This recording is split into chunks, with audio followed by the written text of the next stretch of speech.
chilling mystery of the Black Dahlia. Elizabeth Short, known posthumously as the Black Dahlia, was found murdered in the Leimert Park neighborhood of Los Angeles, California, on January 15, 1947.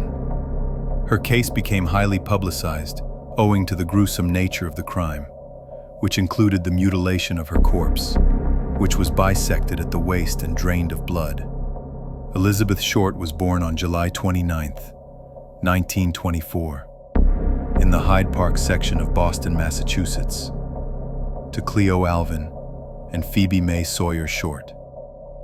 She was the third of 5 daughters. Her father was a United States Navy sailor, and her mother was a housewife. The Short family briefly relocated to Portland, Maine, in 1927, before settling in Medford, Massachusetts, a suburb of Boston, that same year. Short's father built miniature golf courses until he lost most of his savings in the 1929 stock market crash. In 1930, his car was found abandoned on the Charlestown Bridge, and it was assumed that he had jumped into the Charles River. Believing her husband to be deceased, Phoebe Short began working as a bookkeeper. Troubled by bronchitis and severe asthma attacks, Elizabeth Short underwent lung surgery at age 15, after which doctors suggested she periodically relocate to a milder climate to prevent further respiratory problems. Her mother sent her to spend winters with family and friends in Miami, Florida, for the next 3 years.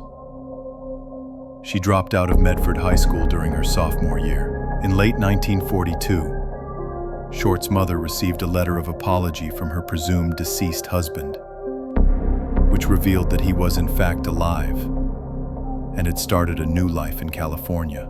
In December, at age 18, Short relocated to Vallejo, California, to live with her father, whom she had not seen since age 6. At the time, he worked at the nearby Mare Island Naval Shipyard on San Francisco Bay. Arguments between Short and her father led to her moving out in January 1943. Short took a job at the PX store at Camp Cook near Lompoc, briefly living with a U.S. Army Air Force sergeant who reportedly abused her. She left Lompoc in mid-1943 and moved to Santa Barbara, where she was arrested on September 23, 1943, for underage drinking at a local bar. Juvenile authorities sent her back to Massachusetts, but she returned to Florida instead, occasionally visiting her family near Boston. While in Florida, Short met Major Matthew Michael Gordon Jr., a decorated Army Air Force officer of the 2nd Air Commando Group, who was training for deployment to the Southeast Asian theater of World War II. Short later told friends that Gordon had written to propose marriage while recovering from injuries from a plane crash in India. She accepted his offer, but Gordon died in a second crash on August 10, 1945.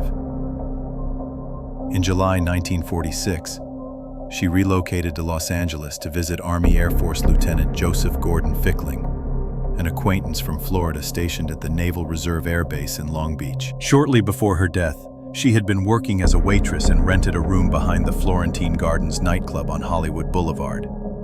She was also described as an aspiring actress. On January 9, 1947, Short returned to her home in Los Angeles after a brief trip to San Diego with Robert "Red" Manley, a 25-year-old married salesman she had been dating. Manley stated that he dropped Short off at the Biltmore Hotel in downtown Los Angeles, where Short was to meet her sister, who was visiting from Boston that afternoon. By some accounts, staff of the Biltmore recalled having seen Short using the lobby telephone. Shortly after, she was allegedly seen by Crown Grill cocktail lounge patrons at 754 South Olive Street, less than a half-mile away from the Biltmore. Just before 11 a.m. on January 15, 1947, a mother walking her child in a Los Angeles neighborhood found Short's naked body. The body was just a few feet from the sidewalk and posed in the grass in such a way that the woman reportedly first thought it was a mannequin. Elizabeth Short's body had been severed into 2 pieces, and was found in a vacant lot on the west side of South Norton Avenue, midway between Coliseum Street and West 39th Street, in the neighborhood of Leimert Park. Despite the extensive mutilation and cuts on the body, there wasn't a drop of blood at the scene, indicating Short had been killed elsewhere. Short's severely mutilated body was completely severed at the waist and drained of blood, leaving her skin a pallid white. Medical examiners determined that she had been dead for around 10 hours before the discovery, leaving her time of death either sometime during the evening of January 14th or the early morning hours of January 15th. The killer had washed the body. Short's face had been slashed from the corners of her mouth to her ears, creating an effect known as the Glasgow smile. She had several cuts on her thigh and breasts, where entire portions of flesh had been sliced away. The lower half of her body was positioned a foot away from the upper, and her intestines had been tucked neatly beneath her buttocks. The corpse had been posed, with her hands over her head, her elbows bent at right angles, and her legs spread apart. She acquired the nickname of the Black Dahlia posthumously, as newspapers of the period often nicknamed particularly lurid crimes. After discovering her body, the Los Angeles Police Department, LAPD, began an extensive investigation that produced over 150 suspects, but yielded no arrests. Los Angeles Herald-Express reporter Aggie Underwood was among the first to arrive and took several photos of the corpse and crime scene. Near the body, detectives located a heel print on the ground amid the tire tracks and a cement sack containing watery blood.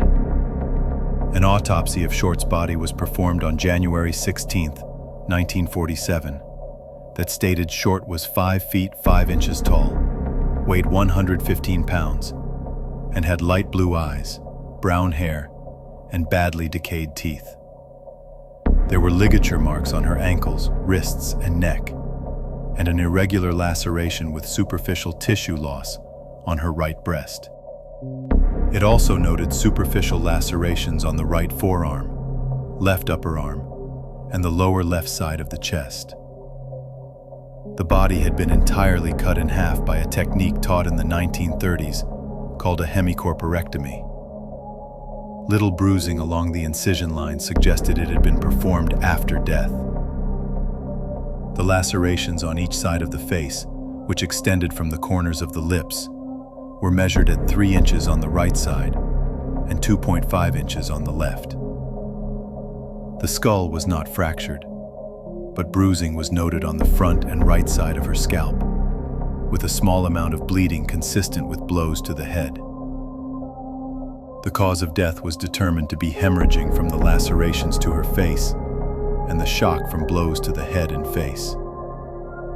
Some signs suggested that she might have been raped, but body samples testing for the presence of sperm were negative. Short was identified after her fingerprints were sent to the Federal Bureau of Investigation. Her fingerprints were on file from her 1943 arrest. Immediately following Short's identification, reporters from William Randolph Hearst's Los Angeles Examiner contacted her mother, Phoebe Short, in Boston, and told her that her daughter had won a beauty contest. Only after prying as much personal information as they could from Phoebe did the reporters reveal that her daughter had been murdered. The Examiner also offered to pay for Phoebe's airfare and accommodations if she would travel to Los Angeles to help with the police investigation. However, that was another ploy since the newspaper kept her away from police and other reporters to protect its scoop. Short was identified after her fingerprints were sent to the Federal Bureau of Investigation. Her fingerprints were on file from her 1943 arrest. Immediately following Short's identification, reporters from William Randolph Hearst's Los Angeles Examiner contacted her mother, Phoebe Short, in Boston, and told her that her daughter had won a beauty contest. Only after prying as much personal information as they could from Phoebe did the reporters reveal that her daughter had been murdered. The Examiner also offered to pay for Phoebe's airfare and accommodations if she would travel to Los Angeles to help with the police investigation. However, that was another ploy since the newspaper kept her away from police and other reporters to protect its scoop. On January 24th, a suspicious manila envelope was discovered, addressed to the Los Angeles Examiner and other Los Angeles papers, with individual words that had been cut and pasted from newspaper clippings. Additionally, a large message on the face of the envelope read, "Here is Dahlia's belongings. Letter to follow." The envelope contained Short's birth certificate, business cards, photographs, names written on pieces of paper, and an address book with Mark Hansen embossed on the cover.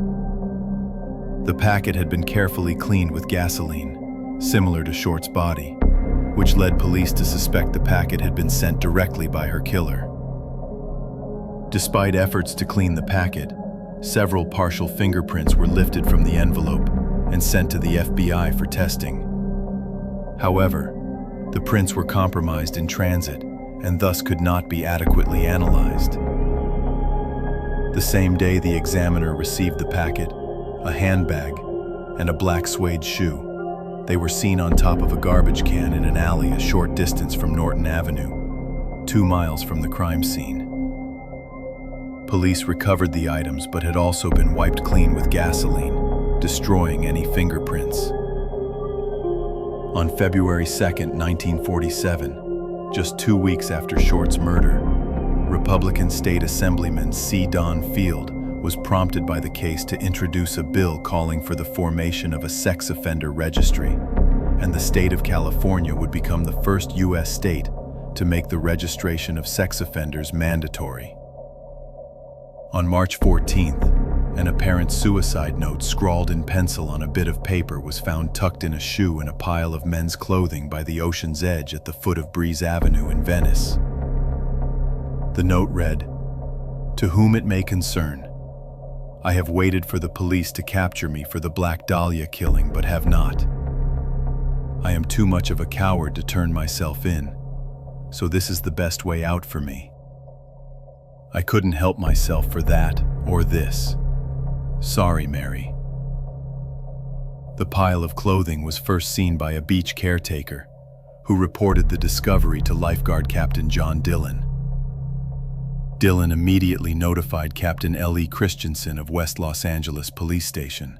The clothes included a coat and trousers of blue herringbone tweed, a brown and white t-shirt, white jockey shorts, tan socks, and tan moccasin leisure shoes, size about 8. The clothes gave no clue about the identity of their owner. Police quickly deemed Mark Hansen, the owner of the address book in the packet, a suspect. Hansen was a wealthy local nightclub and theater owner, and an acquaintance at whose home Short had stayed with friends. According to some sources, Hansen also confirmed that the purse and shoe discovered in the alley were in fact Short's. Ann Toth, Short's friend and roommate, told investigators that Short had recently rejected sexual advances from Hansen and suggested it as a potential motive for him to kill her. However, he was cleared of suspicion in the case. In addition to Hansen, the Los Angeles Police Department, LAPD, interviewed over 150 men in the ensuing weeks whom they believed to be potential suspects. Robert M. "Red" Manley, one of the last people to see Short alive, was also investigated, but was cleared of suspicion after passing numerous polygraph examinations. Police also interviewed several people listed in Hansen's address book, including Martin Lewis, who had been an acquaintance of Short's. Lewis was able to provide an alibi for the date of Short's murder, as he was in Portland, Oregon, visiting his dying father-in-law.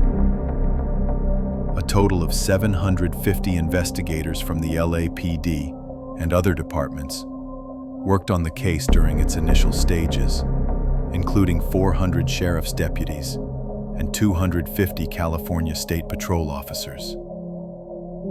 Various locations were searched for potential evidence, including storm drains throughout Los Angeles, abandoned structures, and various sites along the Los Angeles River. but the searches yielded no further evidence.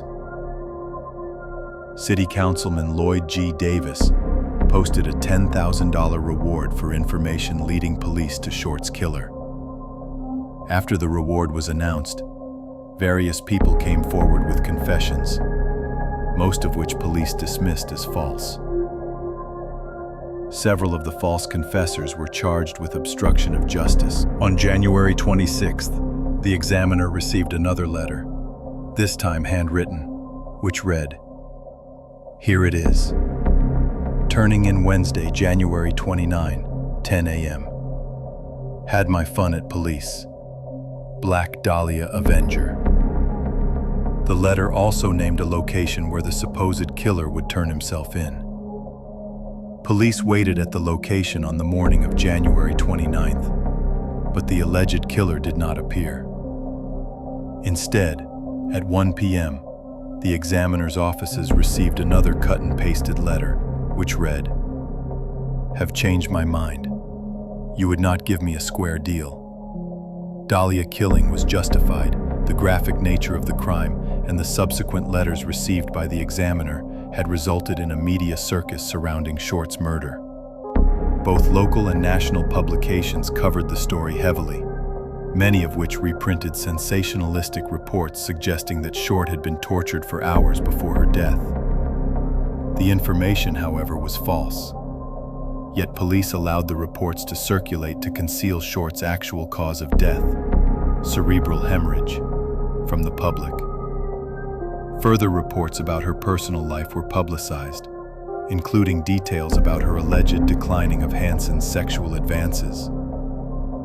Additionally, a stripper who was an acquaintance of Short's told police that she liked to get guys worked up over her, but she'd leave them hanging dry. This led some reporters and detectives to look into the possibility that Short was a lesbian and begin questioning employees and patrons of gay bars in Los Angeles. This claim, however, remained unsubstantiated. The Herald Express also received several letters from the purported killer, again made with cut and pasted clippings, one of which read, "I will give up on Dahlia killing if I get 10 years. Don't try to find me." On February 1st, the Los Angeles Daily News reported that the case had run into a stone wall, with no new leads for investigators to pursue. The Examiner continued to run stories on the murder and the investigation, which was front-page news for 35 days after discovering the body. When interviewed, lead investigator Captain Jack Donahue told the press that he believed Short's murder had occurred in a remote building or shack on the outskirts of Los Angeles, and that her body was transported into the city where it was disposed of. Based on the precise cuts and dissection of Short's body, the LAPD looked into the possibility that the murderer had been a surgeon, doctor, or someone with medical knowledge. In mid-February 1947, the LAPD served a warrant to the University of Southern California Medical School, located near the site where the body had been discovered, requesting a complete list of the program's students. The university agreed so long as the students' identities remained private. Background checks were conducted but yielded no results. By the spring of 1947, Short's murder had become a cold case with few new leads. Sergeant Finis Brown, one of the lead detectives on the case, blamed the press for compromising the investigation through journalists' probing of details and unverified reporting. In September 1949, a grand jury convened to discuss inadequacies in the LAPD's homicide unit based on their failure to solve numerous murders, especially those of women and children, in the previous several years, Short's being one of them. In the aftermath of the grand jury, further investigation was done on Short's past, with detectives tracing her movements between Massachusetts, California, and Florida, and interviewing people who knew her in Texas and New Orleans, Louisiana. However, the interviews yielded no helpful information about the murder. Although never formally charged with the crime, George Hodel came to authorities' attention after his death when his son accused him, LAPD homicide detective Steve Hodel, of killing Short and committing several additional murders. Before the Dahlia case, he was suspected, but not charged, in the death of his secretary, Ruth Spalding, and was accused of raping his daughter, Tamar, but acquitted. Hodel fled the country several times and lived in the Philippines between 1950 and 1990. Additionally, Steve Hodel has cited his father's training as a surgeon as circumstantial evidence. In 2003, it was revealed in notes from the 1949 grand jury report that investigators had wiretapped Hodel's home and obtained recorded conversation of him with an unidentified visitor saying, "Supposin' I did kill the Black Dahlia. They couldn't prove it now. They can't talk to my secretary because she's dead. They thought there was something fishy. Anyway, now they may have figured it out. Killed her. Maybe I did kill my secretary."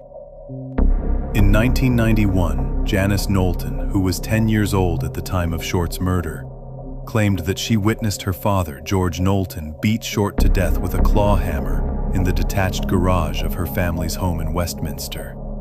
She also published a book titled Daddy Was the Black Dahlia Killer in 1995, claiming her father sexually molested her. The book was condemned as trash by Jolene Emerson, Knowlton's stepsister, who stated, "She believed it, but it wasn't reality. I know because I lived with her father for 16 years.